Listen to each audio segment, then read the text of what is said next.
அம்மா பேசுகிறேம்மா. ஸ்வீட் மாங்காய் குழம்பு செய்கிறது எப்படின்னு பார்க்கலாமா? வாங்கம்மா வீடியோக்குள்ளே போகலாம். ஒரு ஸ்பூன் வெந்தயம், சீரகம், துவரம் பருப்பு நல்லா பொன்னிறமாக வறுத்துடுங்கடம்மா. வறுத்து ஆறின பிறகு பொடி பண்ணி வச்சுங்கடம்மா. திருப்பி எண்ணெய் 2 ஸ்பூன் அளவுக்கு ஊற்றிட்டு கடுகு, சோம்பு, சீரகம் போட்டு அது பொரிஞ்ச உடனே வெங்காயம், பச்சை மிளகா, காஞ்ச மிளகா போட்டுங்கடா. காஞ்ச மிளகா போட்டு நல்லா வதக்கிடுங்கடா. பச்சை கருவேப்பிலை போட்டு திருப்பி இந்த மாங்காய் போட்டு நல்லா வதக்கிக்கங்கம்மா. வாங்காய் நல்லா வதங்கிட்டம்மா. கேஸ் ஸ்லோவிலே வச்சுங்கடம்மா.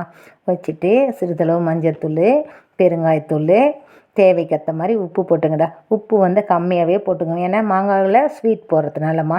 மிளகாத்தூள் போட்டு நல்லா வதக்கினவுடனே தண்ணி ஊற்றிடுங்கம்மா. தண்ணி ஊற்றி ஒரே 10 நிமிஷத்தில் போயிடும்டாம்மா.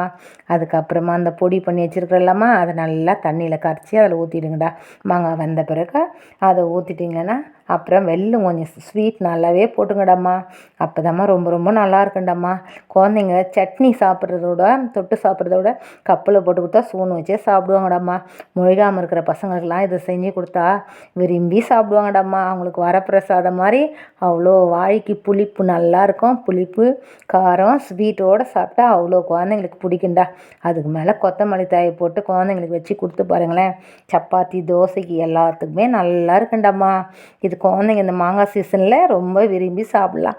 மாங்காவில் இது மாதிரி டிஃப்ரெண்ட்டாக செஞ்சு கொடுத்து பாருங்கடா. இது தண்டம்மா அம்மாவோட டிப்ஸுடாம்மா.